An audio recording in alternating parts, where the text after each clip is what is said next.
మాసం సందర్భంగా మన కాసం ఫ్యాషన్స్ కిలో చీరలు కొనండి, అరకిలో చీరలు ఉచితంగా పొందండి. వైసీపీ ఆడిన రాజకీయ విషక్రీడలో అమాయకులైన రాజధాని రైతులు బలయ్యారు. 99.5% మంది భూములిచ్చాక మిగిలిన 1% మంది ఏమీ చేయలేరని తెలిసి అమరావతిని అడ్డుకోవడానికి ఆ పార్టీ వారిని వాడుకుంది. అండగా ఉంటామని భరోసా ఇచ్చి చివరకు భూసేకరణకు బలి చేసింది. రాజధాని అమరావతికి కనెక్టివిటీ కోసం నిర్మిస్తున్న E3 సీడ్ యాక్సెస్ రోడ్ కోసం చేపట్టిన 2.725 ఎకరాల భూసేకరణను బూచిగా చూపే ప్రయత్నం చేస్తోంది.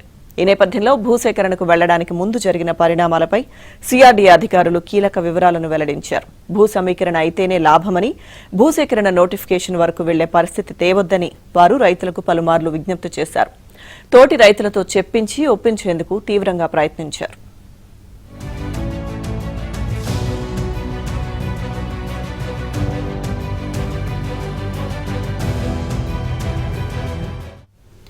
నోటిఫికేషన్ ఇచ్చిన తర్వాత కూడా భూ సమీకరణకు అవకాశం ఉందని ఎన్నో విధాలుగా నచ్చచెప్పారు. ఈ క్రమంలో కొందరు సమీకరణకు అంగీకరించారు.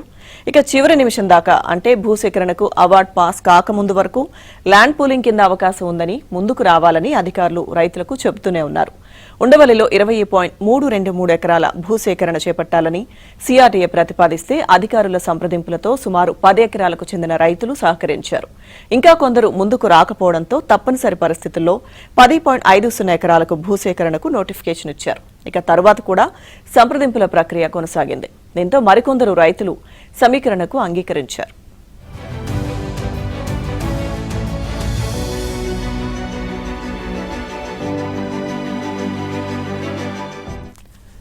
ఈ క్రమంలో కొందరు రైతులు వైసీపీ అధినేత జగన్ ను కలిశారు. ఆయన నైజం తెలుసుకుని 1.12 ఎకరాలను సమీకరణకిచ్చేందుకు నేలపాడు రైతు ముందుకొచ్చారు. ఇక మిగిలిన 2.725 ఎకరాలకు సంబంధించి తప్పని పరిస్థితుల్లో భూసేకరణ ప్రక్రియను ముందుకు తీసుకువెళ్లాల్సి వచ్చింది. దీనికి సంబంధించి 11 మంది రైతులకు 7.14 కోట్ల పరిహారాన్ని మంజూరు చేశారు. చెక్కులిచ్చేందుకు అధికారులు వెళ్తే రైతులు నిరాకరించారు. ఇక ఆ చెక్కులను ట్రైబ్యునల్లో అందజేసే ప్రక్రియ కొనసాగుతోంది.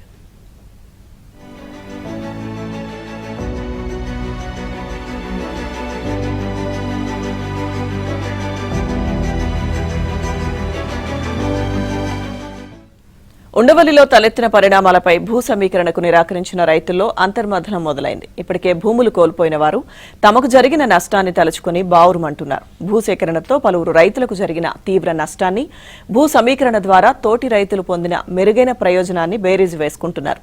రాజధాని పరిధిలో జరుగుతున్న ట్రంక్ రోడ్ల నిర్మాణం, ఎల్పీఎస్ లేఅవుట్ల అభివృద్ధికి అవసరమైన 720 ఎకరాల కోసం ప్రభుత్వం భూసేకరణ నోటీసులు జారీ చేసింది. తొలుత రోడ్లకు అవసరమైన భూములను భూసేకరణ ద్వారా తీసుకుంటోంది. దీంతో మిగిలిన గ్రామాల రైతుల్లో ఆందోళన మొదలైంది. భూ సమీకరణకు మొగ్గు చూపితేనే మేలేమోనని భావిస్తున్నారు. ఇక ఉండవల్లిలో భూమి మార్కెట్ విలువ ఎకరం 7 కోట్ల వరకు ఉంది.